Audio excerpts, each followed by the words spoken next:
Mis hermanos saben que las últimas veces que tratamos aquí estuvimos tratando un poco sobre la obra y sobre la iglesia. Y hay reuniones que pertenecen a la obra y reuniones que pertenecen a cada iglesia. En la Biblia encontramos eso entre unas 18, 19 clases de reuniones, de las cuales más o menos cerca de una mitad pertenecen a reuniones propias de la iglesia y la otra mitad a reuniones propias de la obra, aunque también hay una relación y combinación entre la obra y la iglesia. Para recordarlo a los más nuevos, porque creo que los más antiguos ya lo tienen muy claro, me gustaría que volviéramos a ver aquel pasaje de Hechos, capítulo 13, para ver esa diferencia. En el capítulo 13 del libro de los Hechos de los Apóstoles, dice en los primeros 3 versos: había entonces en la iglesia. Aquí aparece la palabra iglesia, pero por el contexto vemos que no se está refiriendo solamente a la iglesia en el sentido universal, lo cual en todas las iglesias está presente, porque las iglesias son las manifestaciones locales y temporales de los miembros de la Iglesia Universal, que están en todos los tiempos y en todas las partes o lugares. Todos los hijos de Dios son de la Iglesia Universal. Pero aquellos hijos de Dios que son de la Iglesia en el sentido universal, que están en una localidad X, son la Iglesia en esa localidad. Y ahí aparece el aspecto local de la Iglesia. Y ahí es cuando la Iglesia se torna las iglesias, y no es una contradicción. Hay pasajes de la Biblia que se refieren a la iglesia en su sentido universal, como en Mateo, cuando el Señor dice: edificaré mi iglesia. Pero también en Mateo, ya no en el 16, sino en el 18, el Señor habla referido a la iglesia en su sentido local, cuando dice que si tu hermano pecare contra ti, ve aparte y dile, háblale, con la intención de ganarlo para el Señor, no de ganar el problema, la discusión uno, sino ganarlo para el Señor. Y si no te oyere, entonces toma 2 o 3 testigos, y si no, dilo a la iglesia. Lógicamente que no es a la iglesia universal, porque ya sabemos que cómo vamos a ir al siglo I a decírselo a San Pedro, ¿verdad? Y a la época de la Reforma decírselo a Lutero o cualquier otro de los hermanos. Se refiere a la iglesia de la localidad, como también, así como el mismo Señor habló en Mateo, que es el único lugar donde registra esos 2 aspectos de la iglesia entre los evangelios. En Apocalipsis ya habla el Señor mismo de iglesias en el sentido plural, o sea, en el sentido local. Por ejemplo, si ustedes lo quieren ver con sus ojos, ya que los otros los recuerdan, Mateo 16 y Mateo 18, aquí hacia el final del Apocalipsis, él dice en el verso 16 del último capítulo, del 22, dice: yo, Jesús, está hablando Jesús en primera persona, he enviado mi ángel para daros testimonio de estas cosas, o sea, todo el Apocalipsis, en las iglesias. O sea que el Señor Jesús también reconoce las iglesias en el sentido local, como por ejemplo las 7 que menciona al principio. La iglesia en Éfeso. Cuando habla de iglesias es en el sentido bíblico, porque la palabra iglesia se ha usado también en otros sentidos, y por tanto nosotros debemos aprender el sentido bíblico de la palabra iglesia en el sentido universal e iglesia en el sentido local. Hoy en día algunos le llaman iglesia al salón donde se reúnen los hermanos, o a una organización, pero sin los principios bíblicos. La Iglesia Universal no se refiere a una denominación del obispo Macedo de allá de Brasil, que ahora aquí le llaman Pare de Sufrir. No es una denominación la Iglesia Universal. Hoy hay Iglesia Mundial, Iglesia Internacional, Iglesia Universal, pero no se refiere a la Iglesia a la que se refiere Jesucristo. Ellos le ponen ese título mundial, así se reúnen en un garaje. No se están refiriendo a todos los hermanos verdaderos en Cristo, de todos los tiempos, sino a una denominación a la que le pusieron ese nombre. Entonces tenemos que hacer diferencia. Ese nombre, Iglesia Mundial, no aparece en la Biblia. Y universal sí aparece, pero con un sentido distinto al que le da esa denominación. ¿Me entienden? Entonces, cuando hablamos de la Iglesia, tenemos que tener presente el sentido que le da el Señor Jesús y los apóstoles por el Espíritu Santo a la Iglesia en el Nuevo Testamento, en la Palabra de Dios. En ese sentido estamos hablando de la Iglesia. Así que, por favor, vamos a hacer diferencia en el sentido bíblico y en otros sentidos. Hay una eclesiología que es bíblica, pero hay eclesiologías que son incluso seculares. El mundo también tiene su opinión acerca de la Iglesia, y de hecho la palabra Iglesia ya existía antes de que el Señor Jesucristo hablara de la suya propia. Y en la misma Biblia aparece ese uso, cuando la vez pasada lo recordábamos, aquella concurrencia de plateros de Artemisa que estaban protestando porque la gente le iba creyendo el Evangelio a Pablo, iban perdiendo ventas de sus estatuas y cosas. Cuando tú vas y lo lees en el idioma griego, hay la palabra que en Reina y Valera fue traducida concurrencia. Esa concurrencia de los plateros gritando es llamada también de iglesia, porque iglesia se refiere a una asamblea. Así que hay asambleas y las asambleas de Jesucristo. ¿Ve? O sea, las iglesias que Jesús dice: yo envío mi ángel a todas las iglesias, a las que Él llama iglesias, las que Él reconoce que son los miembros suyos, todos los que de verdad fueron comprados con su sangre y que fueron regenerados con su espíritu. Todos, no importa de dónde sean y dónde estén, pertenecen a lo que el Señor llamó en el sentido universal mi iglesia. Y todos los que pertenecen a esa iglesia única de Jesucristo, no a la de Demetrio y los plateros, que también es iglesia, pero no es una iglesia ni religiosa siquiera, era un sindicato, pero como era una asamblea, entonces se le llamó también iglesia, pero Jesús habló de la de Él. Mi iglesia, no que no haya otras. Y si se toma en el sentido así de concurrencia o de sindicato o de asamblea, ya sea religioso o de las otras, es válido el sentido si se toma en el sentido griego, general, secular y antiguo. Pero ya cuando el Señor Jesús habló de la de Él, se refiere a los que le pertenecemos al Señor. ¿Ve? Entonces la universal son todos los que de verdad le pertenecemos al Señor, que el Señor reconoce, que le creen, y Él puede decir, como le dijo a Moisés: ya te conozco, porque Él también una vez va a decir: no te conozco, no porque no sea omnisciente el Señor, lo dice: no lo reconozco. ¿Ve? En el sentido de reconocimiento. ¿Ve? Entonces aparecen esos dos aspectos de iglesia. Aquí en Hechos 13, cuando dice: había pues en la iglesia que había en Antioquía, se refiere a la iglesia en su ciudad.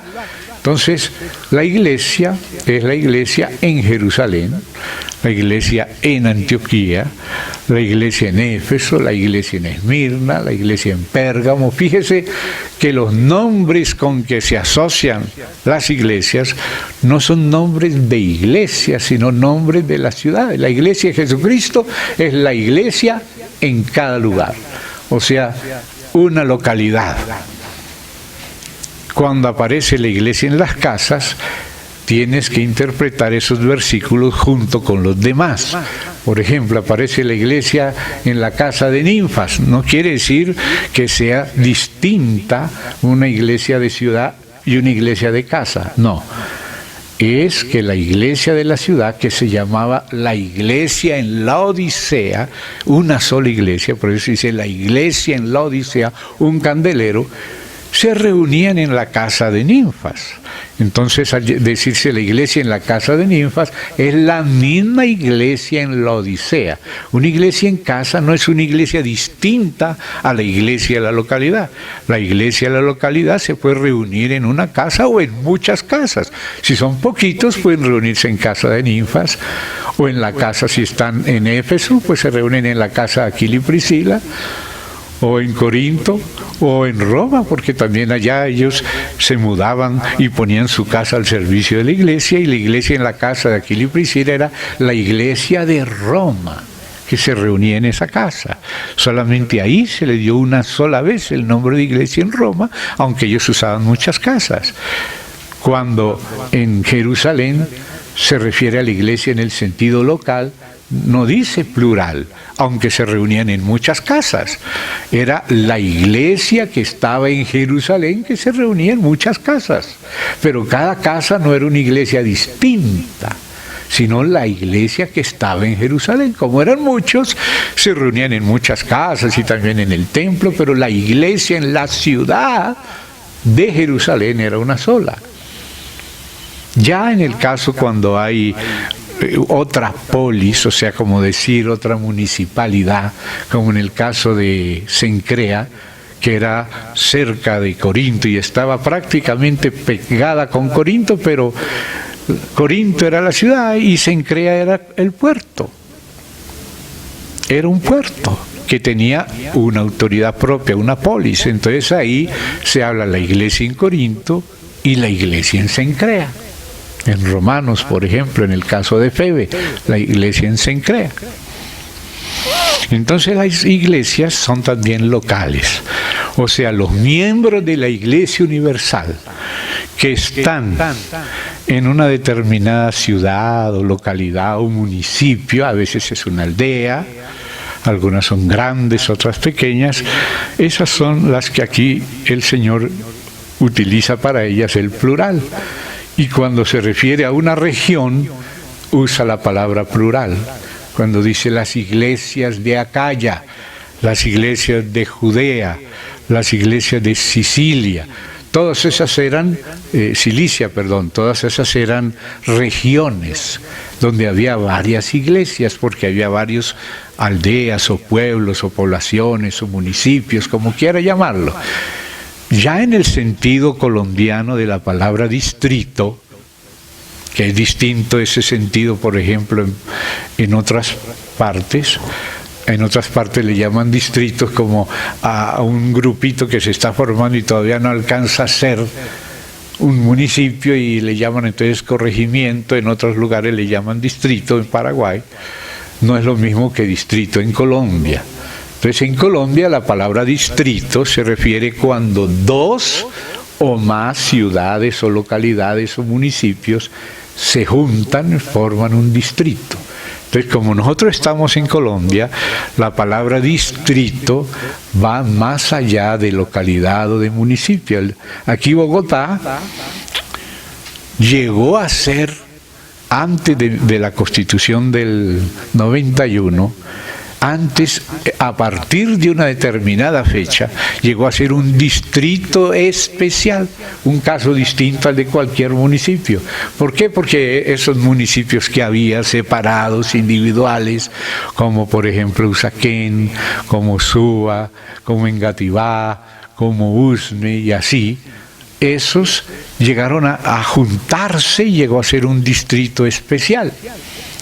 Y después, a partir de la Constitución del 91, como ya se unieron y crecieron más y se le dio rango también a otros, entonces ahora llegó a ser un distrito capital.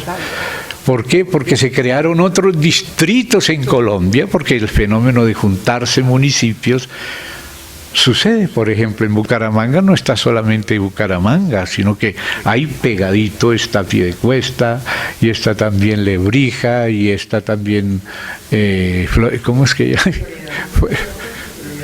Florida Blanca, casi digo Florida, no, Florida Blanca, y en fin, varios. En Medellín también está Itagüí, está La Estrella, está Envigado y otros más que están juntos.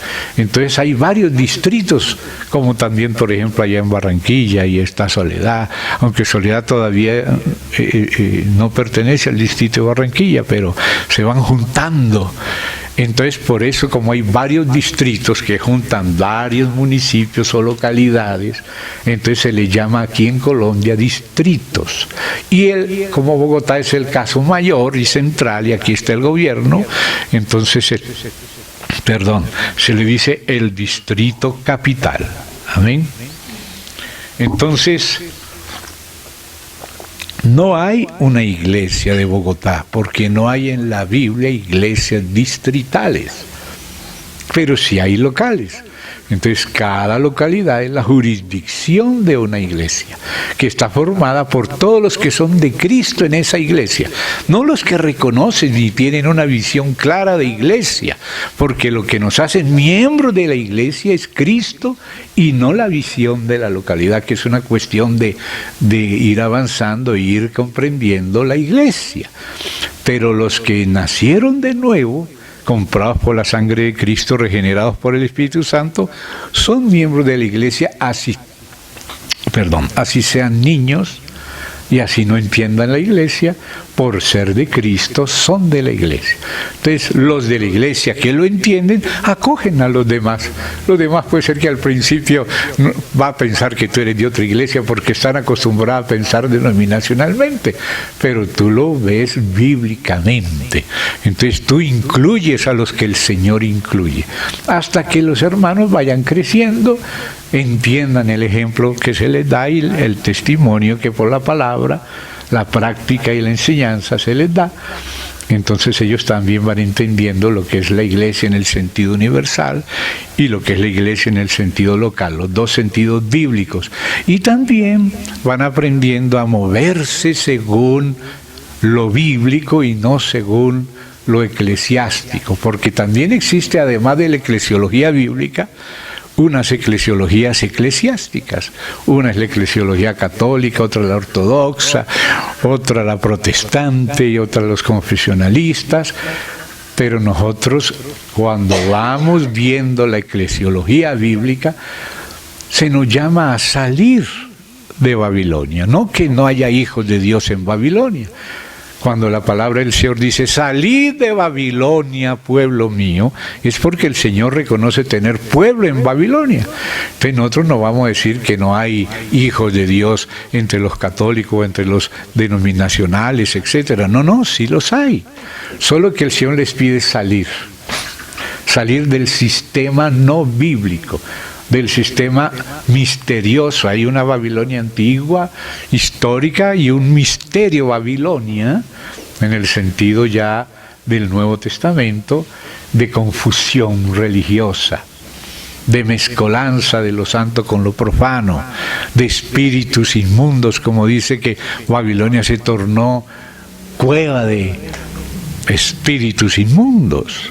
Entonces hay que salir de los sistemas que el Señor no aprueba, pero eso no quiere decir que las personas que están allí no haya entre ellas verdaderos hijos. No podemos decir que por pertenecer a tal denominación alguien sea hijo, porque es por nacer de nuevo, por haber sido comprado y haberlo creído, y al recibirlo, entonces de verdad la persona es limpiada con la sangre, porque el Señor pagó por todos, pero no todos lo han recibido directa y verdaderamente. Los que lo han recibido, sus pecados fueron perdonados y su espíritu fue regenerado por el Espíritu del Señor.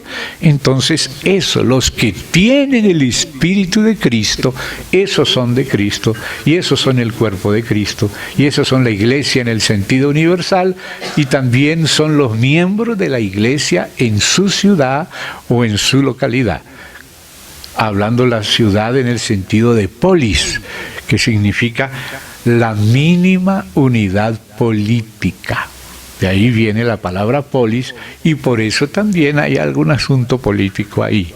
Tenemos que respetar el orden político del país en el cual estamos y el orden de la nación en la cual estamos, porque los ancianos son colocados en las polis y son ancianos de la iglesia es de la ciudad, o sea, de la polis. Pero metrópolis va más allá de una polis, eso es lo que aquí llamamos un distrito, de varias localidades o municipios juntos. Entonces, a partir de 1991 en Colombia se reorganizó el sistema y entonces ya sabemos que una localidad no se refiere a un local. Algunos piensan que la iglesia local es la que está en un local y le llaman local al salón. O algunos hasta le llaman iglesia al salón. Pero no, ni la localidad es el salón, ni la iglesia es el salón. La iglesia es la suma de todos los hijos de Dios en lo universal y todos los que pertenecen a esa iglesia universal, que no es una denominación, sino la de Jesucristo, que están en una localidad, en un municipio, en una población, en una aldea, son la iglesia de esa localidad. Por eso Jesús ahora habla también en plural, las iglesias. Y también en el Nuevo Testamento usted ve en plural, siempre que es región, es plural, las iglesias. ¿Por qué? Para no desarticular la autonomía y la legalidad, no en el sentido de ser legalidad estatal, sino ante Dios y bíblicamente, que es legitimidad de la iglesia, de la localidad. Entonces, cuando dividimos lo que el Señor mantiene unido, lo que Él mantiene unido es los miembros de la Iglesia Universal en la localidad, son la iglesia de esa localidad. Entonces no podemos hacer plural donde el Señor hizo singular. Pero tampoco podemos hacer singular lo que el Señor hizo plural. Si el Señor dice, la iglesia de la ciudad, por ejemplo, la iglesia en Mosquera, esa es una iglesia.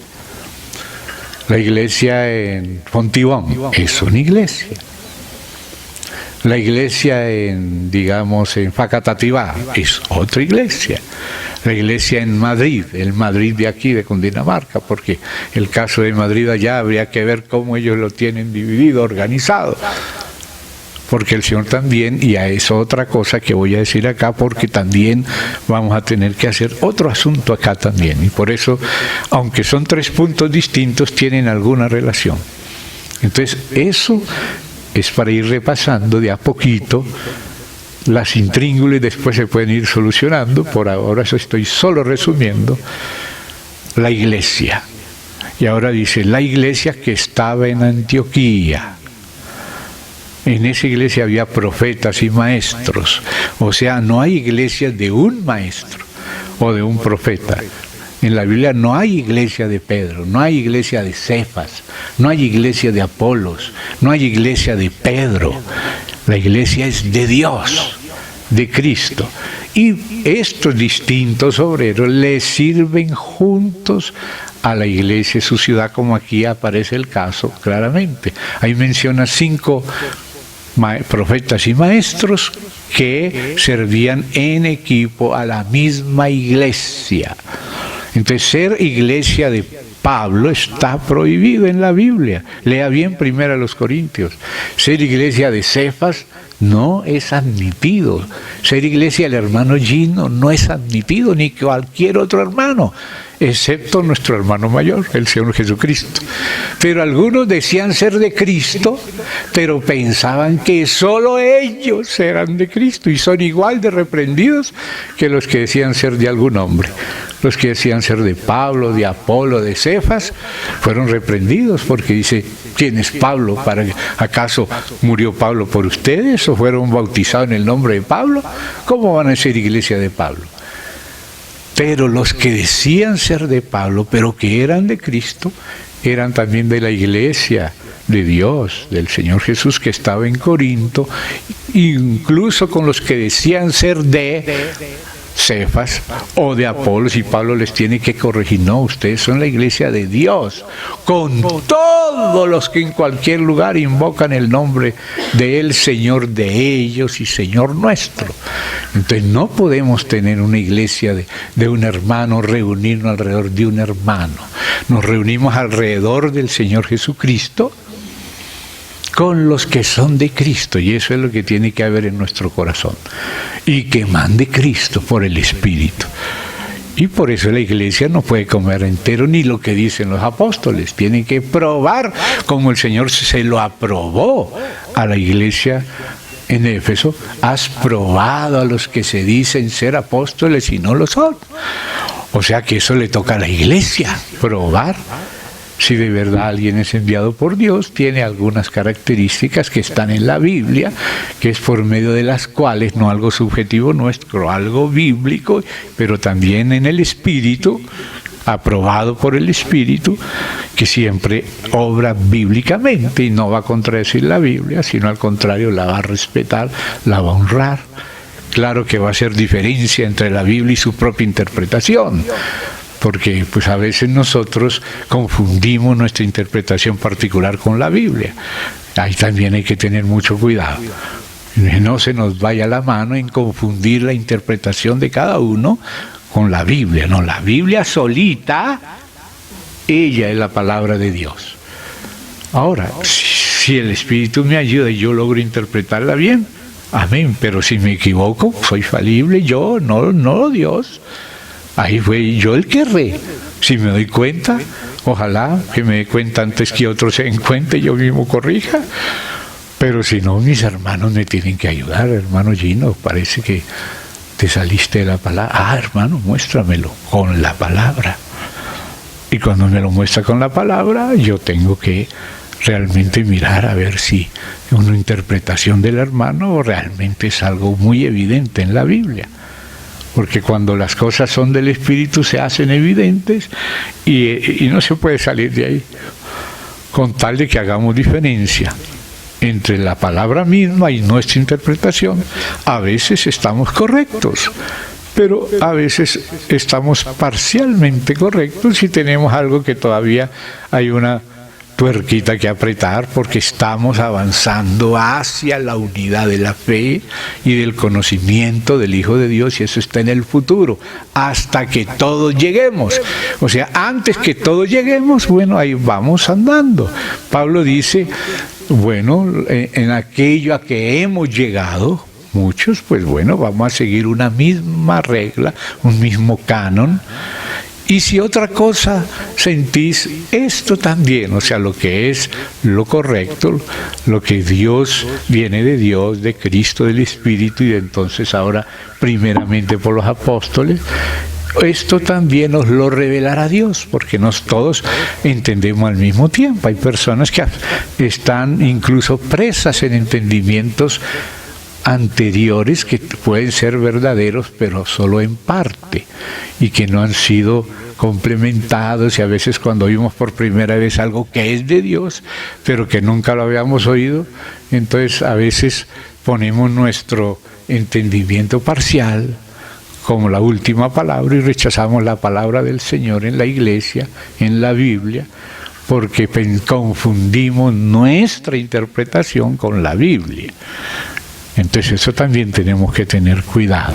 Estamos abiertos a aprender, pero en la medida que vamos aprendiendo, vamos siendo fieles a la luz que vamos teniendo. Porque también a veces la palabra tiene varios ángulos, la moneda tiene dos caras por lo menos, sin contar los bordes, ¿verdad? Entonces, ahí nos damos cuenta de que a veces nosotros vimos una cara y otros hermanos vieron otra cara, y como solíamos decir cuando estudiábamos juntos la palabra epignosis, y hay un librito para los que quieran estudiar ese punto bíblico que no tiene nada que ver con los gnósticos aquí, ni los antiguos ni los de ni Samael Aún Weor colombiano, no, sino la epignosis bíblica, o sea, el pleno conocimiento que dice la Biblia. Esa raíz epi, cuando tú vas a ver las preposiciones del idioma griego, entonces ellos dibujan una pirámide y debajo colocan la palabra hipo. Está debajo, así como el hipopótamo se mete debajo de las aguas del pótamo, que quiere decir el río. ¿Ve? Entonces por eso se llama hipopótamo. Y si te van a poner una inyección con una aguja hipodérmica, una jeringa hipodérmica, es debajo de la piel, hipodérmica. Entonces la raíz hipo quiere decir debajo de. Y la raíz epi, no hipo, sino epi, es arriba de la piel, es la epidermis. Debajo es la hipodermis, ¿se da cuenta? Entonces, epi es arriba, por ejemplo, episcopo. Scopo quiere decir ver, como con un microscopio ver lo micro, o con un telescopio ver el telos, un objetivo lejano. Y episcopo quiere decir supervisores o sobrevedores, ¿ve? Que aparecen en la Biblia, o también se le llama superintendentes, que ver es entender. Entonces esa palabra superintendente, sobrevedor o supervisor son palabras que son traducciones válidas de la palabra episcopo, de donde viene episcopal y de donde viene obispo. Entonces la palabra obispo es lo mismo que episcopo, lo mismo que supervisores, lo mismo que sobrevedores o superintendentes. Pero claro que esa palabra superintendente a veces también se le da un sentido afuera, denominacional, y otro en la Biblia. En la Biblia los superintendentes son los obispos de la iglesia de la ciudad. En cambio en las denominaciones el superintendente es el presidente de la denominación. Entonces, en la Biblia tiene un sentido ciertas palabras que en el mundo, ya sea el mundo secular o el mundo de alguna denominación eclesial, o incluso hay una eclesiología ecuménica, pero que no es la bíblica. La bíblica tiene una eclesiología del cuerpo de Cristo, de la unidad del cuerpo de Cristo, muy distinto a lo ecuménico, porque lo ecuménico no se reúne alrededor de Cristo, y ese es el gran peligro de un ecumenismo sin Cristo. Cuando decimos que, bueno, cualquier ateo, si es buenito, se va a ir al cielo, cuando Jesús dijo, nadie viene al Padre sino por mí. Entonces alguno dice, no importa si es budista o si es musulmán, si es bueno, ese es un evangelio anatema, porque no es por ser bueno. ¿Quién es bueno? Jesucristo mismo, cuando a él le dijeron bueno, él no lo aceptó, no porque no fuera bueno, sino porque ellos no sabían quién era él, y lo tomaban como si él fuera un hombre, un carpintero bueno. Si es bueno, tiene que ser, no hay sino uno solo bueno, Dios. Dios es bueno. Lo que Jesucristo tiene de bueno es porque es Dios que se hizo hombre. Y cuando dice que Bernabé era un hombre bueno, y eso es una expresión inspirada por el Espíritu Santo que está en Hechos de los Apóstoles, era bueno no en sí mismo, sino porque Jesucristo no le dejaba ser muy malo, entonces lo guiaba a ser bueno. A veces hasta se discutía con Pablo y todo, pero de todas maneras era bueno cuando andaba en el Espíritu y en Cristo. En ese sentido es que se dice que Bernabé era un hombre bueno, pero en el sentido Jesús dijo, no hay ninguno bueno. Y cuando le habla a sus apóstoles, vosotros que sois malos, sabéis dar buenas cosas a sus hijos, cuánto más vuestro Padre, Él sí es bueno.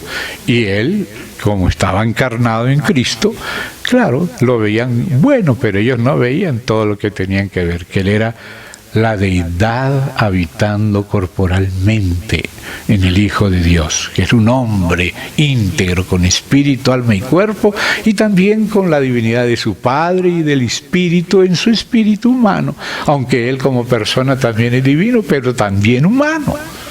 y un verdadero hombre, aunque verdadero Dios. Entonces, él no aceptó eso de bueno cuando lo veían como un mero hombre, para que la gente no piense que el hombre es bueno en sí mismo.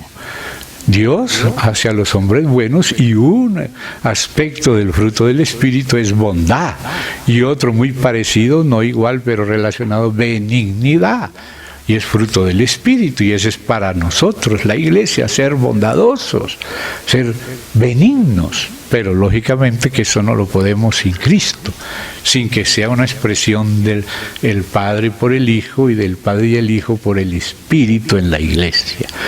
Entonces en eso también tenemos que ver esa diferencia. Entonces, volviendo aquí al 13, ahí vemos otra palabra. Después de la iglesia que estaba en Antioquía. Antioquía era una polis, una ciudad normal. ¿Ve? Entonces dice que había profetas y maestros, y dice los nombres de 5, y estos ministraban al Señor y ayunando, y el Espíritu Santo le indicó a los compañeros que Él había apartado del trabajo de ellos ahí en esa ciudad de Antioquía a 2 de ellos para que salieran a la obra. Entonces ahí sí ven la diferencia entre iglesia y obra. Entonces dice así: apartadme a Bernabé y a Saulo para la obra a que los he llamado. Entonces, habiendo ayunado y orado, les impusieron las manos y los despidieron. Hay hermanos que el Señor llama a la obra, pero también cuando de verdad Él los llama hay ciertas características. También hay el testimonio del Espíritu en sus compañeros. El Señor los llamó a la obra, los he llamado. Ya inclusive desde antes, ellos ya hacían un trabajo. Pero aquí no eran llamados hasta este reconocimiento, no eran llamados todavía apóstoles o enviados, sino profetas y maestros. A partir de que los envió el Espíritu Santo a la obra en nombre de Cristo, como dice que Él, que bajó a las partes más bajas de la tierra, subió a las partes más altas y, dice, constituyó apóstoles, profetas, evangelistas, pastores y maestros. Estos son, la traducción constituyó es una traducción muy clerical, que no es la traducción exacta. La traducción exacta es edoken, es la palabra que significa dio.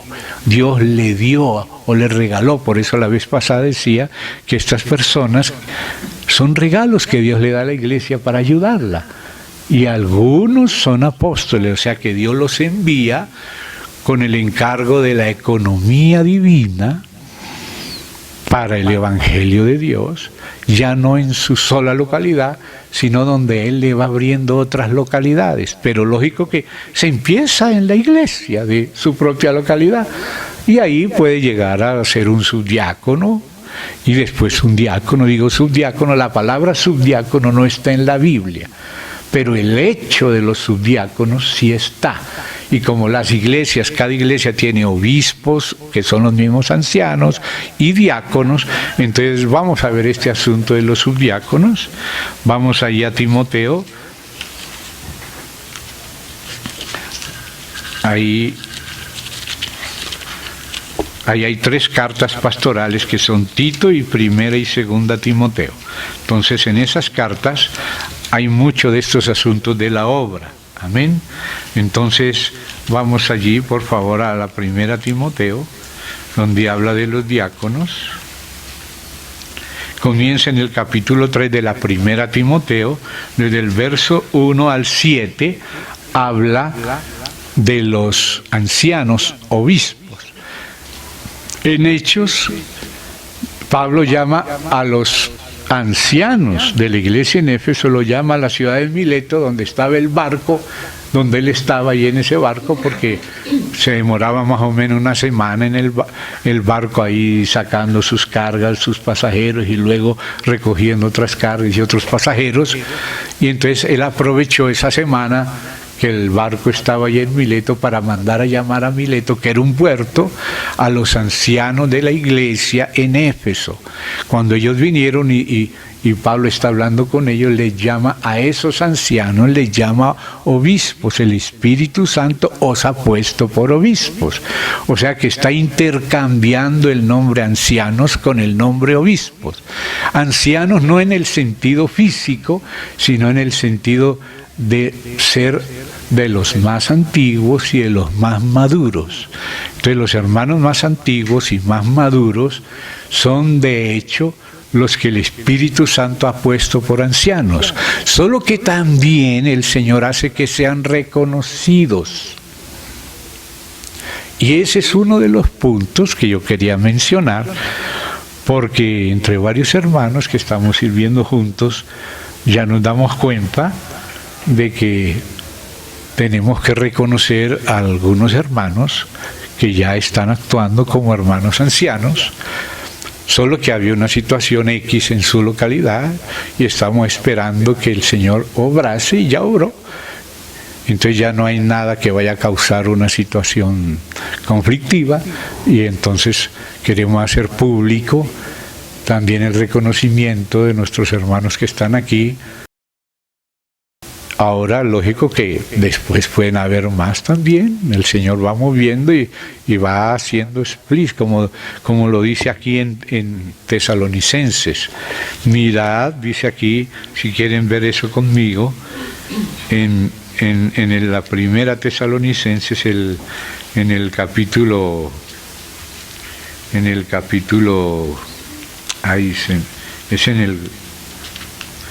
Ya mi memoria ya es de más viejo, hermanos. Antes no me olvidaba los versículos, pero bueno, se los voy a decir de memoria. Ah, sí, en el 5:12. Miren conmigo, primera a los Tesalonicenses, capítulo 5, verso 12. Mire, aquí los obreros, o sea, Pablo, Silvano y Timoteo, le piden a la iglesia, así como yo les estoy contando a ustedes, esto: os rogamos. No quiere ser Pablo, aunque él en otro lugar dice: mira, Filemón, yo tengo libertad en el Señor para mandarte estas cosas, pero no te las voy a mandar, no quiero ese estilo, ¿no? Como dice, sino que te voy a rogar, ¿no? Y le ruega por Onésimo, que llegó a ser anciano de la iglesia de Colosas, habiendo sido un esclavo, ¿ves? Con Filemón. Dice: os rogamos, hermanos, que reconozcáis, por eso usamos esa palabra, ¿sí?, a los que trabajan entre vosotros. O sea, vean los que ellos son los que están trabajando. Muchos también un poquito, pero ellos han asumido una carga mayor porque el Espíritu se la ha puesto y están ahí. Y no solamente en su localidad, sino que también el Señor ya también los está introduciendo en la obra. Pero claro que se empieza como un hermano normal, como Bernabé. Bernabé era un hermano que se llamaba José, pero de ser un hermano tan querido le cambiaron el nombre a Bernabé, que quiere decir hijo de consolación. Era alguien que consolaba, no que perturbaba. Gracias a Dios. Y después, cuando hubo necesidad de enviar a alguien, enviaron a Bernabé, los apóstoles, a ver cómo estaban las cosas en aquella ciudad donde había empezado a haber un movimiento del Espíritu. Mandaron a Bernabé, así como habían mandado antes a Pedro y a Juan, para ver cómo estaba ese movimiento que se había comenzado a dar en Samaria desde el tiempo de Jesús y que fue creciendo, y luego llegaron a ver iglesias. Entonces se envió a los apóstoles, porque los apóstoles son enviados, por lo tanto la obra no es local, la iglesia sí es local. Entonces, ¿qué dice? Y apartadme a Bernabé y a Saulo para la obra. Ellos ya eran de la iglesia, de la ciudad de Antioquía, pero ahí el Espíritu Santo lo llamó a trabajar itinerantes. Entonces fueron enviados, entonces ellos salieron, fueron a Salamina, ¿verdad? Pafos en la isla de Chipre, y luego pasaron a la otra Antioquía de Pisidia, Listra, Iconio, y luego volvieron. Entonces ustedes, si ven el movimiento, y la vez pasada yo les daba 2 versos claves que vuelvo a repetir ahora, que es este primero: apartadme a estos 2, a quien se le dice los otros hermanos, el Espíritu los conduce a reconocer a los que Dios ha apartado, tanto para la localidad como ancianos, y también para la obra. ¿Ve? Y entonces los otros, que son también siervos del Señor, tienen ese testimonio del Espíritu. ¿Por qué? Porque no es bueno uno mismo autopromoverse solo, sino que el Espíritu Santo da testimonio en los otros, y eso es muy bonito cuando tú sabes que otros tienen testimonio del Espíritu Santo. Pablo se demoró 14 años sirviendo, y después los otros le dieron la diestra de compañerismo en la obra. Entonces hay la diestra de compañerismo en la obra, y también hay la imposición de manos. ¿Ve? Ahí en la iglesia de la localidad hay imposición de manos, pero también con los obreros también la hay. Como en el caso de Timoteo, que fue llamado como un obrero ahí del equipo con Pablo, aunque era más joven. Sin embargo, es también llamado apóstol, Timoteo y Silvano y Pablo, los 3. Y dice Pablo ahí en la Biblia: como apóstoles de Cristo podíamos seros carga, pero no quisimos seros carga. ¿Ve? Entonces, como apóstoles, esos eran ellos 3, Pablo, Silvano y Timoteo. Y también de Timoteo se dice que se le impuso las manos del presbiterio. ¿Se da cuenta? Y aquí también estamos viendo lo que dice aquí. Entonces, habiendo ayunado y orado, les impusieron las manos y los despidieron. Entonces también hay imposición de manos en relación a los ancianos u obispos de la iglesia en cada localidad, y también en relación a la obra. Hay hermanos que salen muy solos, y a veces salen, y dice en Hechos 15, vamos a leer en Hechos 15, dice así en el verso 24: por cuanto hemos oído. ¿Quiénes somos estos que oyeron? En plural, la comunión de los apóstoles, que la Biblia dice nuestra comunión, o sea, la de los apóstoles, y tened comunión con nosotros, o sea, con el grupo de los apóstoles. Los apóstoles teniendo comunión entre sí, los obreros entre sí, también los ancianos. Hay la comunión de los apóstoles, ¿ve? Que ellos dicen nuestra comunión. Entonces dice: por cuanto hemos oído que algunos que han salido de nosotros, a los cuales no dimos orden. Cuando enviaron al propio Pedro, que ya era apóstol, y Juan fue enviado por los otros hermanos. ¿Ve? Y también Bernabé fue enviado también por los hermanos, pero algunos salían ellos solos. Eso es peligroso, es peligroso. Se es apóstol no de hombre, ni por hombre, pero lo primero que hace Dios es ponernos bajo la cobertura de la comunión de la iglesia misma, y mucho más de los apóstoles. Como por ejemplo el caso del propio Pablo. Ya les recordé la vez pasada que cuando el Señor llamó a Pablo a la salvación, y Pablo ya le preguntó qué era lo que tenían que hacer, y qué tal que se lo hubiera dicho el Señor directo, entonces él hubiera hecho una obra independiente, sin entender que la obra consiste justamente en edificarle el cuerpo. Y el cuerpo no son pedazos descuartizados. La obra es para edificar el cuerpo, no pedazos, no denominaciones, no facciones, sino un cuerpo para Cristo. Ese es uno de los objetivos de la obra, edificar la obra del ministerio para la edificación del cuerpo. Entonces Dios envía apóstoles y también profetas y evangelistas, pastores y maestros, para también los santos ser involucrados en la obra de edificar el cuerpo a Cristo, el cuerpo de Cristo para Él. ¿Ve? Entonces, cuando no estamos dando cuenta de nada, no estamos conversando entre nosotros, contándonos cómo están las cosas para que todos estén orando, todos estemos sabiendo, todos estemos apoyando y defendiendo. ¿Ve? Entonces sucede eso que dice acá. Hemos oído que algunos que han salido de nosotros, a los cuales no dimos orden, os han inquietado con palabras. ¿Se da cuenta lo diferente? En cambio, cuando ellos salieron en comunión, mire el capítulo 16, ahí ya se habla, en el verso 4, al pasar por las ciudades, les entregaban, no les entregaba porque no era solo Pablo, era Pablo con Silvano, y después también con Timoteo, y después también con Tito, y así Dios iba formando ese equipo.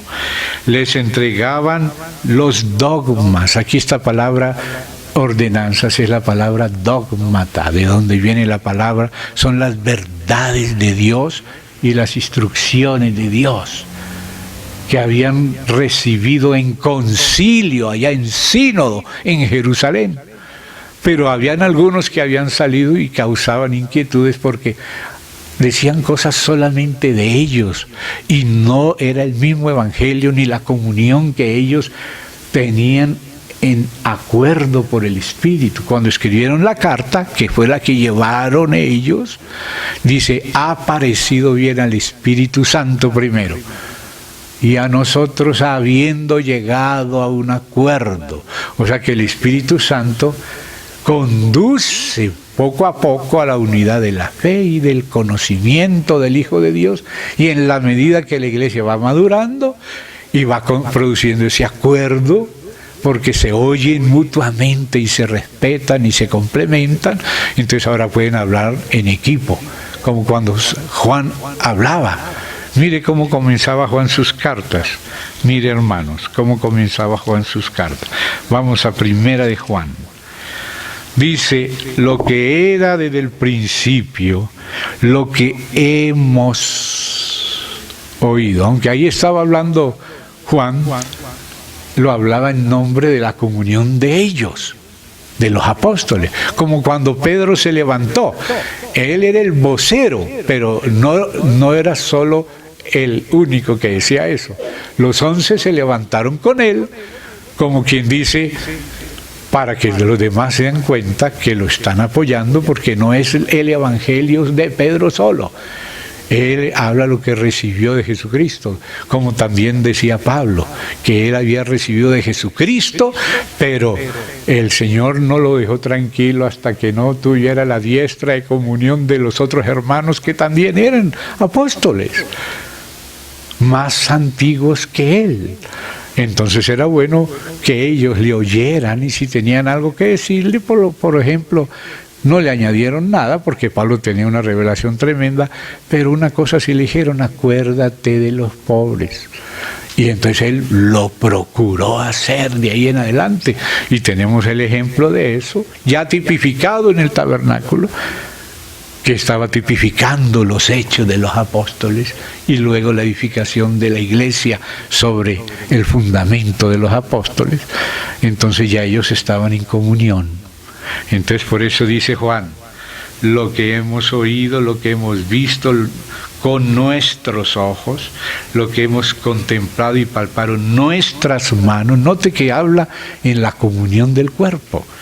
Y dice, porque la vida fue manifestada y la hemos visto, y testificamos y os anunciamos la vida eterna, la cual estaba con el Padre y se nos manifestó. Noten la conciencia de cuerpo que ellos tenían, nada suelto por allá de espaldas, inquietando y obligando a los hermanos a circuncidarse para ser salvos. Imagínense cuántos han llegado a esas cosas judaizantes en esos extremos, porque salen con sus ocurrencias sin haberse sometido a la luz en la comunión. Y cuando hay eso, pues le hablaron en privado. Aquila y Priscila conversaron con Apolos, que era un hermano precioso, incluso un apóstol. Cuando Pablo habla de los apóstoles, en capítulo 4 de Primera de los Corintios, incluye a Apolos entre esos apóstoles, como a Cefas. Había una cosita que había que ponerle en orden y listo, ya él lo hizo. Entonces aquí dice lo siguiente, sigue diciendo la primera aquí, verso 3, lo que hemos visto y oído, eso os anunciamos. Entonces no solo uno vio, no solo uno oyó, y ellos habían sido conducidos por el Espíritu así, paulatinamente edificando la iglesia mientras crece. Entonces, aunque no tenían el mismo ministerio, pero se complementaban mutuamente y se tenían en cuenta. Y podían hablar en plural, hermano, lo que hemos visto, lo que hemos oído, esto os anunciamos. Y luego, ¿qué más dice? ¿Para qué ese anuncio? Para que también vosotros, no nos dejen solos, no, también vosotros, las iglesias, también vosotros tengáis comunión con nosotros. Note ese nosotros, aunque está hablando Juan, es un portavoz de la comunión. No está diciendo algo fuera de la comunión. No está saliendo solo y inquietando con los excesos o desequilibrios de él.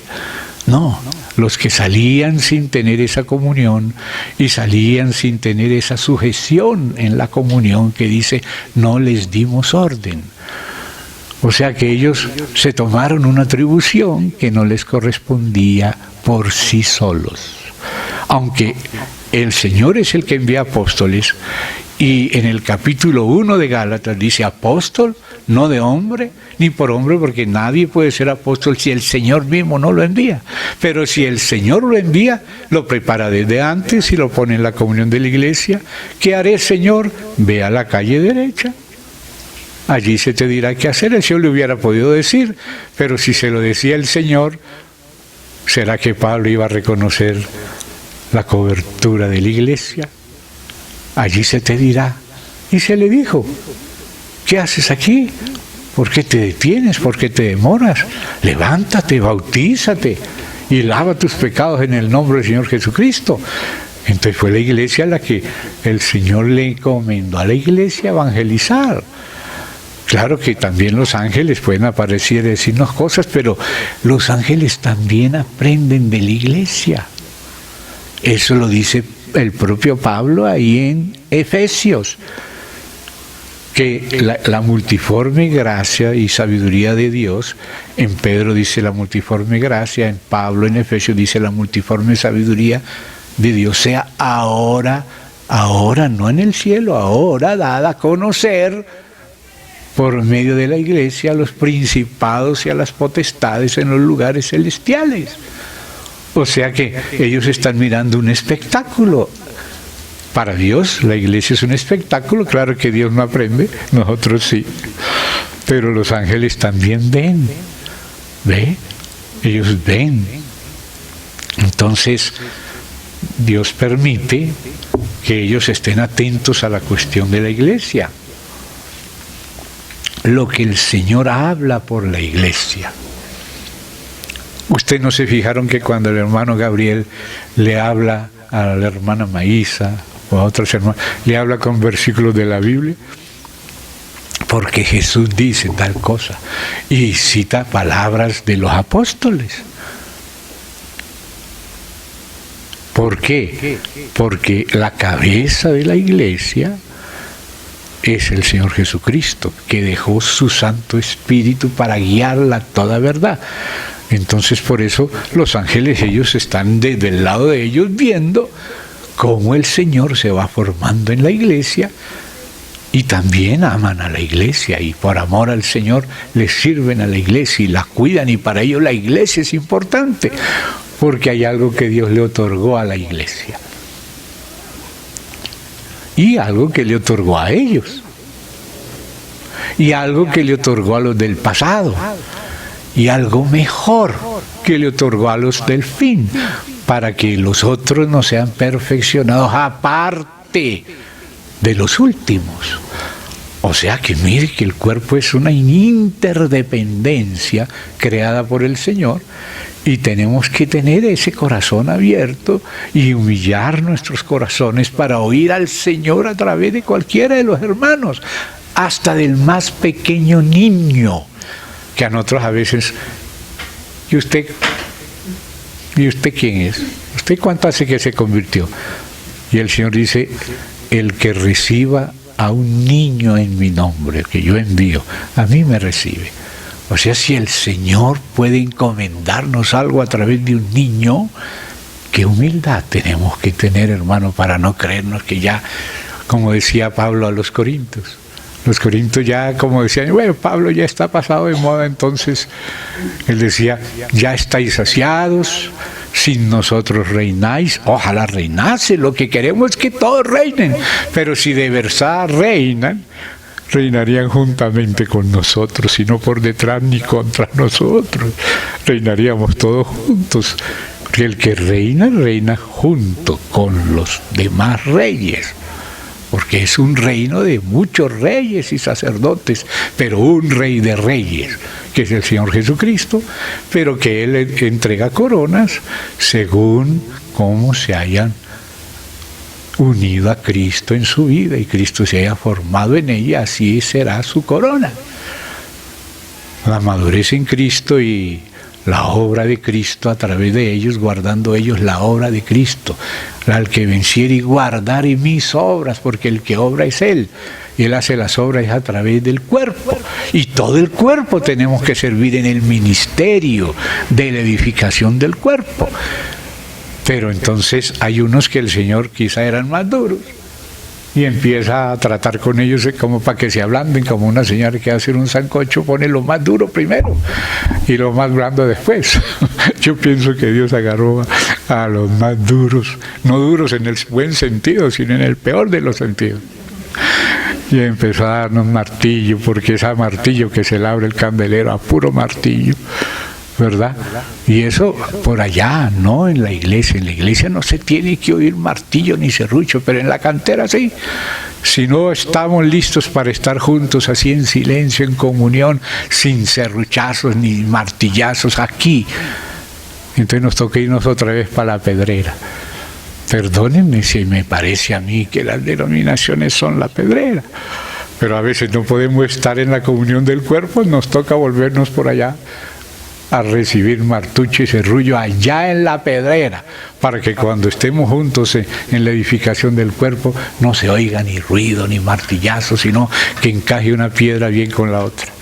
Y a veces no encajamos bien y no nos damos cuenta que nos devolvemos a la pedrera para recibir más martillo. Allá sí se oye martillo y serrucho también. Y lo serruchan a uno y también lo golpean. En la iglesia encaja una piedra con otra, uno no sabe cómo. ¿Por qué? Porque ya fueron trataditos donde se tiene que oír el martillo.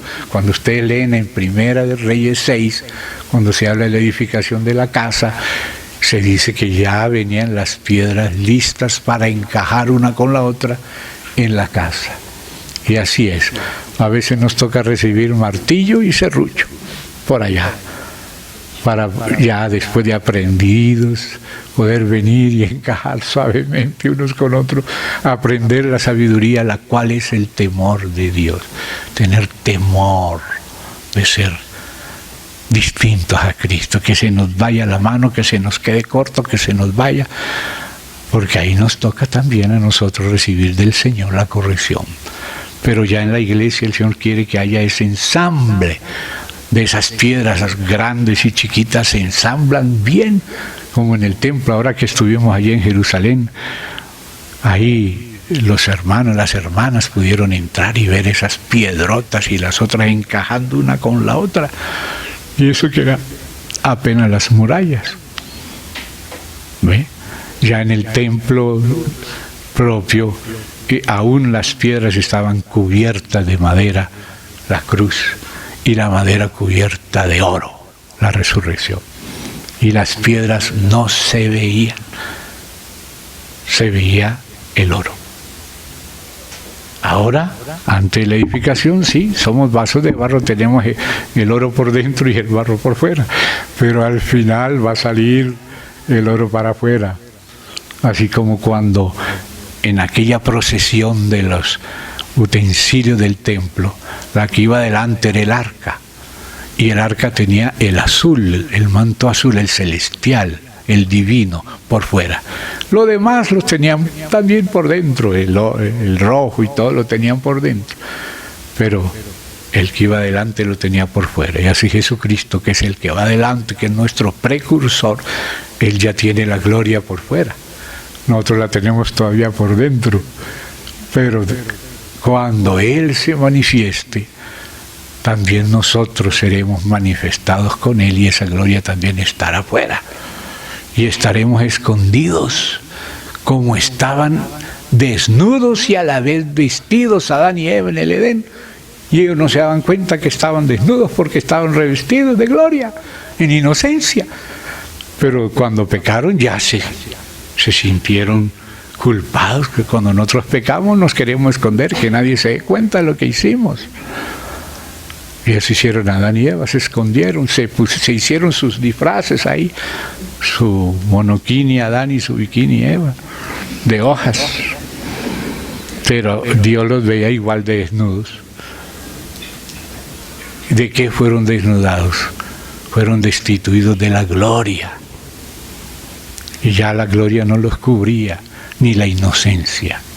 Ahora recuperamos la inocencia y la gloria por la sangre y por el Espíritu. Es cuando confesamos nuestros pecados y nos arrepentimos, la sangre nos limpia. Y ahí recuperamos otra vez el vestido. Somos cubiertos por su sangre y limpios. Y el Espíritu, además de ser de poder, de santidad y todo, es también de gloria.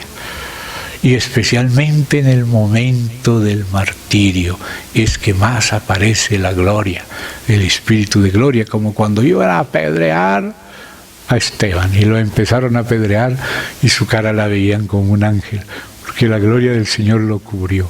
Y él miró al Señor, no les tomes en cuenta este pecado. Era Cristo como diciendo, Padre, perdónalos porque no saben lo que hacen. La formación de Cristo en Esteban, qué precioso, cubierto ahora de gloria, como se dice de las vestiduras sacerdotales, de honra y de gloria. Y eso es lo que Dios quiere, llevar muchos hijos e hijas a la gloria. Amén. Pero entonces, hermanos, aquí ya vimos lo que dice. Lo que hemos visto, eso os anunciamos para que también vosotros tengáis comunión con nosotros. Y nuestra comunión, esa es la comunión apostólica, con el Padre y el Hijo en el Espíritu, y también las iglesias con la comunión de los apóstoles. ¿Se da cuenta? No diciendo yo soy de Pablo, o yo soy de Apolo, o yo soy de Cefas, o solo nosotros somos de Cristo. No, es comunión con nosotros. Y nuestra comunión, la que nosotros tenemos, es con el Padre y el Hijo, y por eso estamos en un mismo espíritu. Y por eso el Señor puede preguntar, ¿de qué espíritu sois? Si somos del Espíritu del Señor, estamos en un mismo espíritu, hay luz verde, hay comunión. El Espíritu Santo, una de las funciones que Él despierta en nuestro espíritu humano es la comunión unos con otros. Otro la intuición, otro la conciencia. Así como dentro del arca, en la parte de adentro, estaban esos tres elementos. Las tablas de la ley que representaban la función de la conciencia. Estaba también la vara de Aarón que reverdeció, que representa la percepción de Dios y de la autoridad de Dios. Y estaba también el maná, que no se corrompe, que representa la comunión del Espíritu.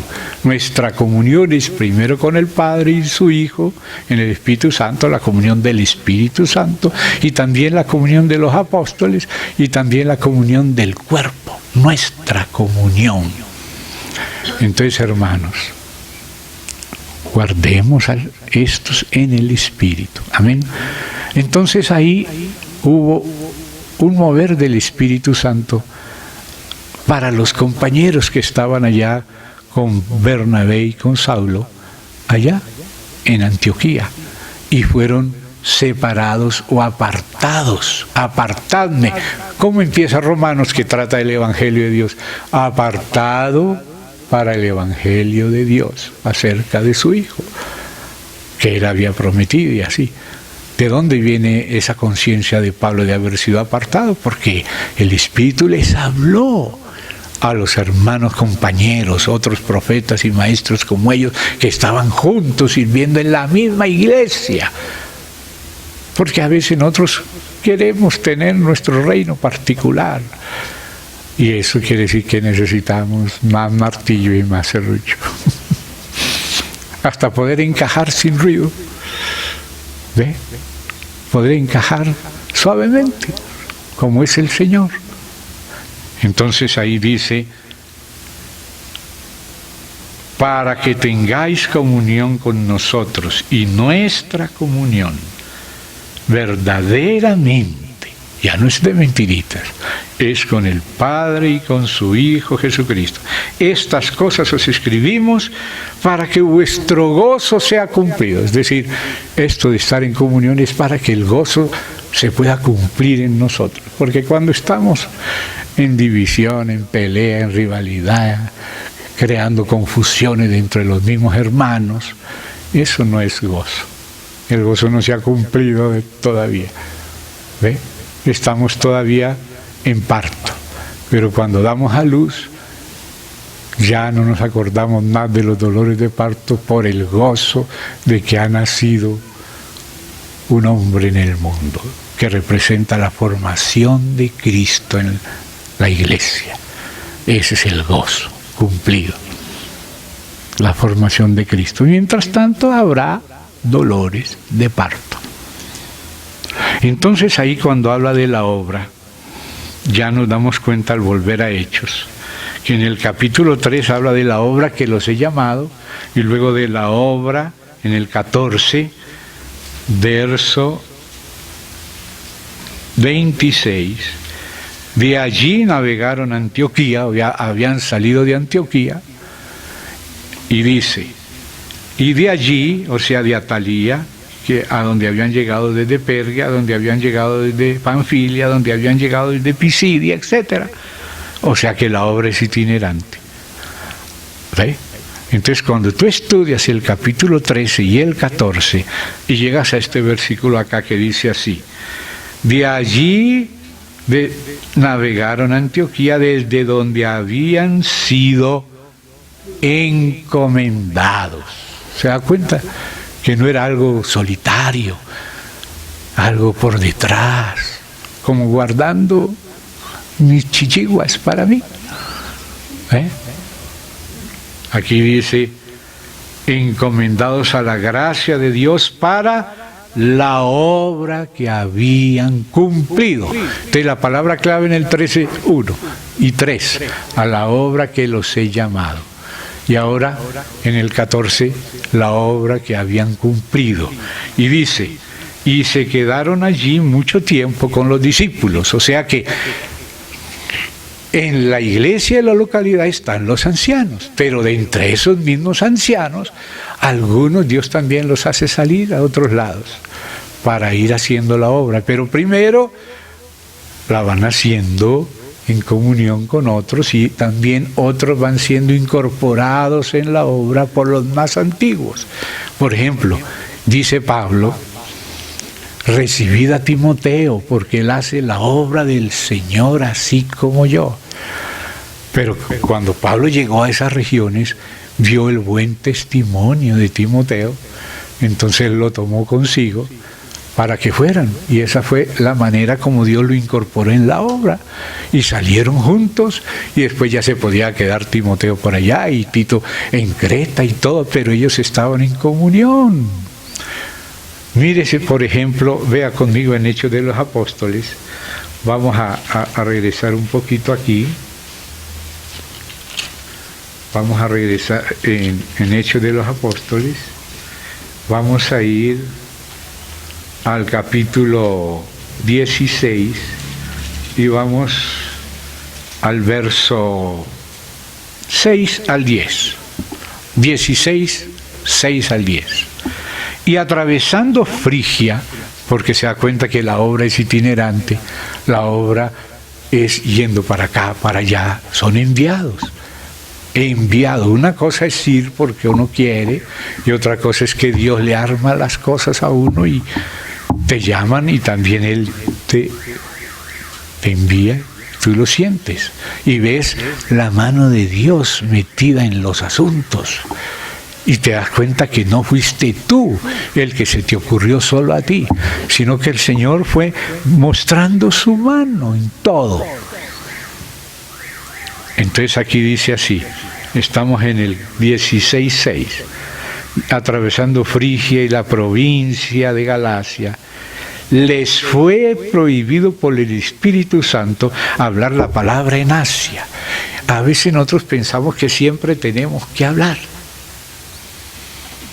pero no siempre. Hay que ver cuál es la obra del Espíritu Santo y hasta dónde, porque Dios conoce las personas. Dios conoce la realidad que uno no conoce y Él sabe si puedes darle todo, solamente un pedazo, si estás arando o sembrando, o estás recogiendo, cosechando, o estás corpiendo. ¿Se da cuenta? Entonces siempre hay que seguir al Espíritu como un barquito de vela sigue el viento. Entonces se pone la vela de manera que aproveche la dirección del viento.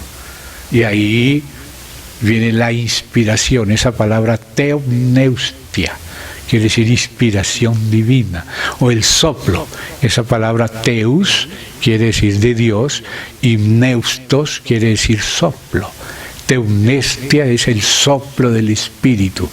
La persona debe ser guiada por el Espíritu. Entonces Dios va soplando y tú vas recibiendo el soplo, pero también cuando el soplo se apaga, así como cuando hay una lámpara, que nosotros somos la lámpara, nuestro espíritu es la lámpara.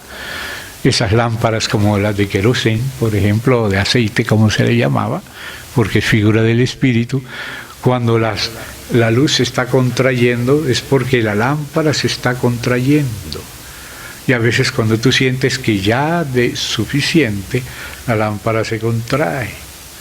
Ya sabes que de aquí a poco ya tienes que terminar. Pero cuando le echas el aceite, se aumenta la luz y a veces hasta tienes que alzar la palabra, la voz un poquito. Claro que a veces uno lanza por sí solo. Una vez el Señor me tuvo que decir, ¿por qué gritas tanto? Ay, Señor, éramos poquitos, como decimos nosotros ahí cariñosamente, 4 gatos pelados, y yo gritaba como si estuviera en un estadio. Se me iba la mano y él, ¿por qué gritas tanto? Pero a veces hay que representar la fuerza del Espíritu hasta donde Él, no irnos más. Hay que aprender a representar, eso quiere decir la imagen. La imagen es la representación, el principio de representatividad. Debemos representar al Espíritu, no adelantándonos ni tampoco atrasándonos. A veces Moisés se adelantó y tenía que haber simplemente hablado, pero le dio 2 golpazos a la roca cuando ya la roca ya había sido herida antes, y esa roca herida era una figura de Cristo, y la crucifixión es una sola vez, y ahí voy a tener que pedir perdón a Moisés en el paraíso por hablar mal de él, pero no, yo pienso que el Señor lo dejó para aprender, y Moisés nos va a comprender que decimos esto es para nosotros aprender a no martillar demasiado.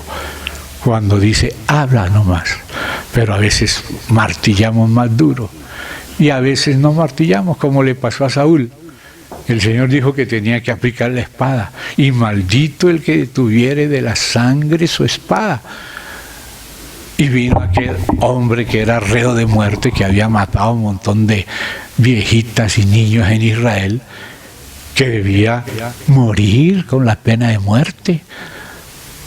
Pero Saúl, en vez de representar la ley que decía eso, le perdonó la vida a Gabi, también al anatema, a las ovejas y todas esas cosas que Dios le había dicho que aplicara el juicio. Y no lo aplicó Saúl. ¿Y qué es esos balidos? Dice, y viene el otro feliz. Agag estaba ahí como si fuera un de la corte.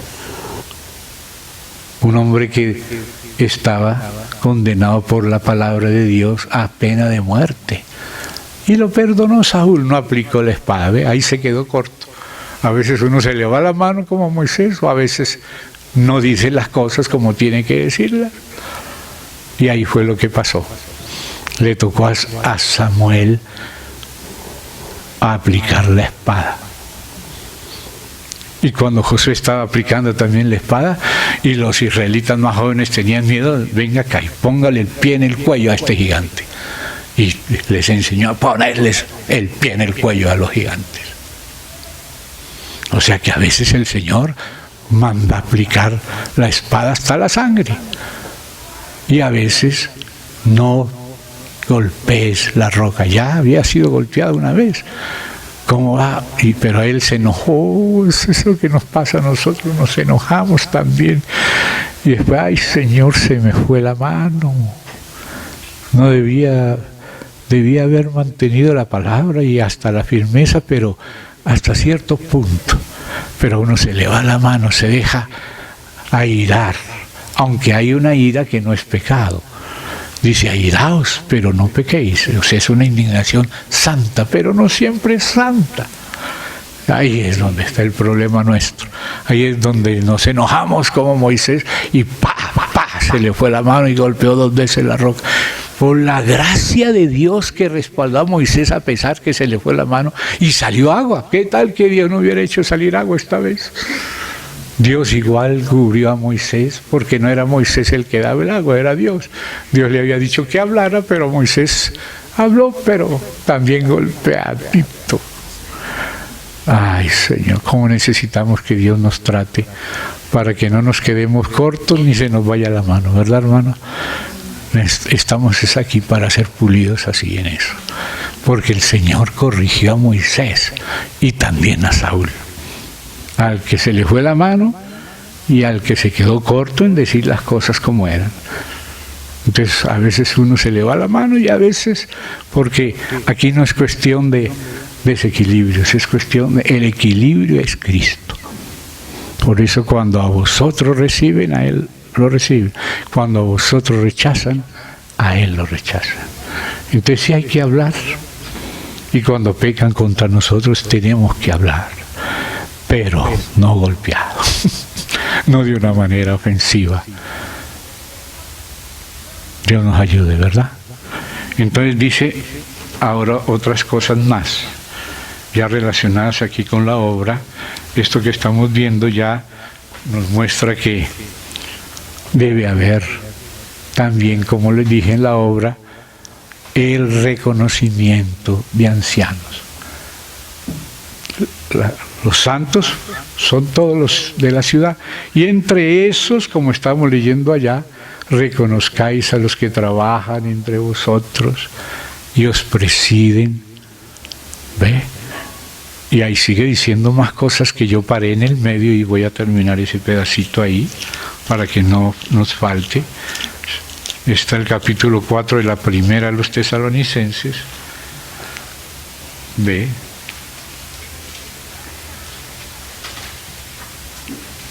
Ay, Señor Jesús, otra vez.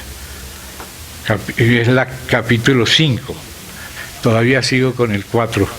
Mi memoria ya se me está corriendo.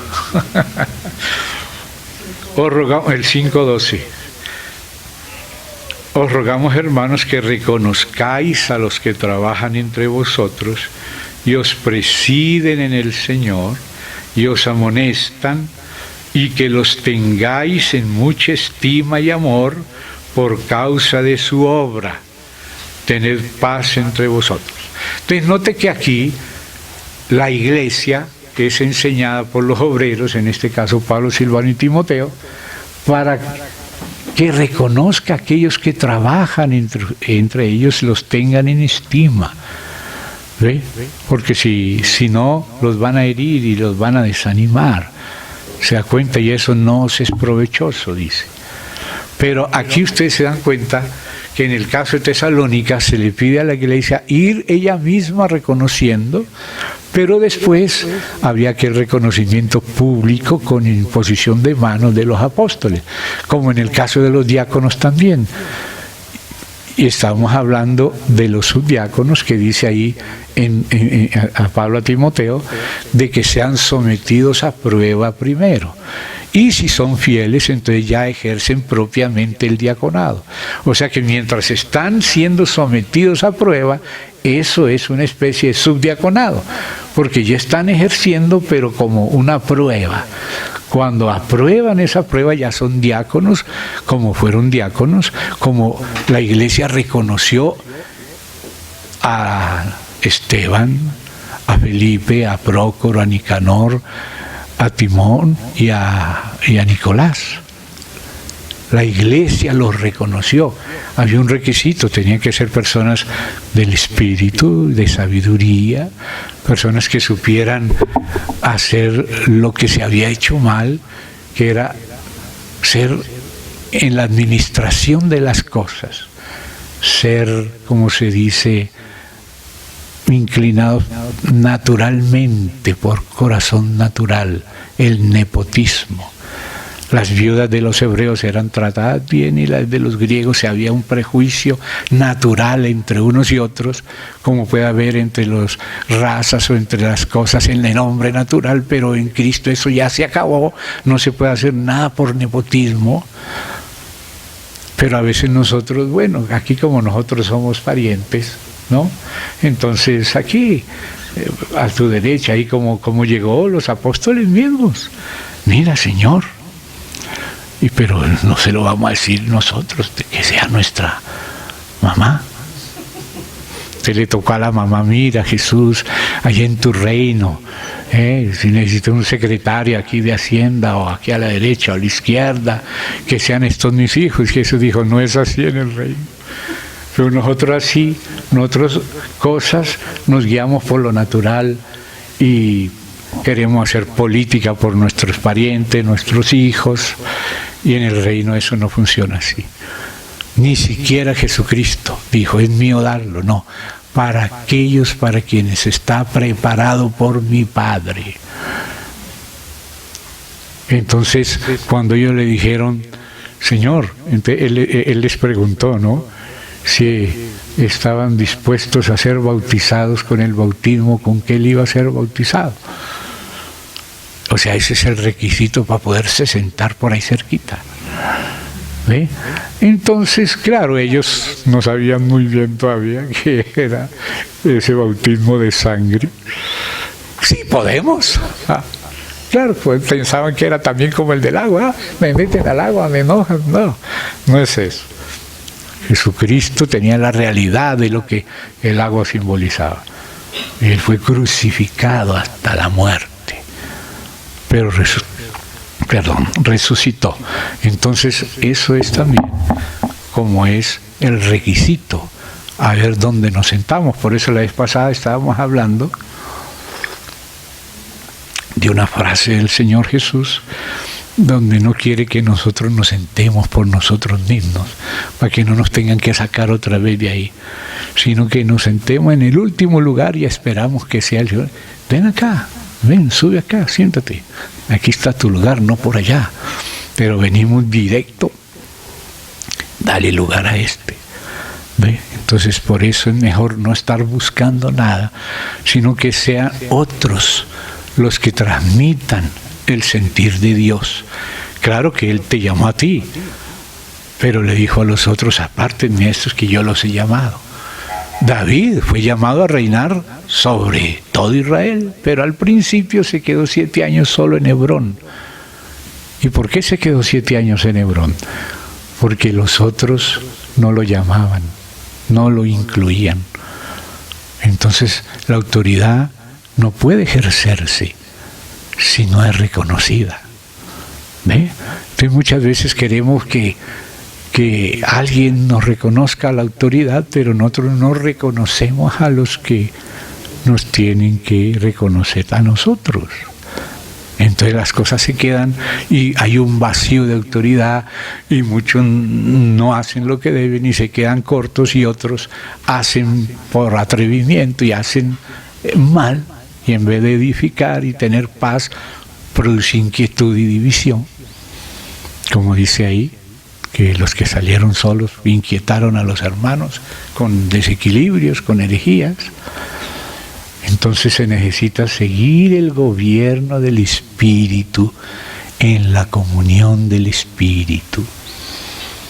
Y en la obra, Dios le otorgó supervisión y gobierno a los ancianos. Esa palabra es lo que quiere decir obispo. Obispo quiere decir supervisor. Son los que tienen que estar viendo, mirando. El otro ni le importa, pero hay que estar mirando, estar oyendo, estar viendo. ¿Ve? No para engrandecerse a sí mismo, no, es en representación del Señor. Que no se nos vaya la mano, ni seamos demasiado duros, ni demasiado flojos. Cuando toca ser firme, hay que serlo. Y cuando toca ser comprensivo y tolerar y ponerse en el lugar del otro también. Entonces dice, con mansedumbre, corregir.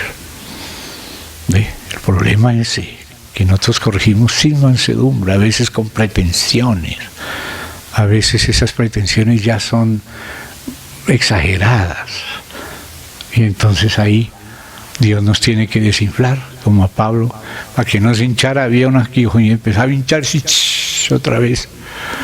Y constantemente, y muchos pinchazos para no hincharnos. Dios tiene que saber cómo nos desinfla, ¿no? Y nos desinfla. Pero tampoco para siempre, sino hasta el punto justo. Porque nosotros nos vamos, ya está muerto y todavía no está. O ya está curado, todavía tampoco está, no siempre. Entonces siempre se necesita esperar en el Señor y que Él vaya delante de nosotros y Él muestre que quiere que nosotros estemos ahí. Y que no fue un arreglo nuestro solo, sino un arreglo del Señor. Que se hace evidente porque hay cosas que nadie podía haber hecho si no las hubiera hecho Él. Bueno, hermanos, tengo otras dos cosas que decirles y ya se me pasó el tiempo.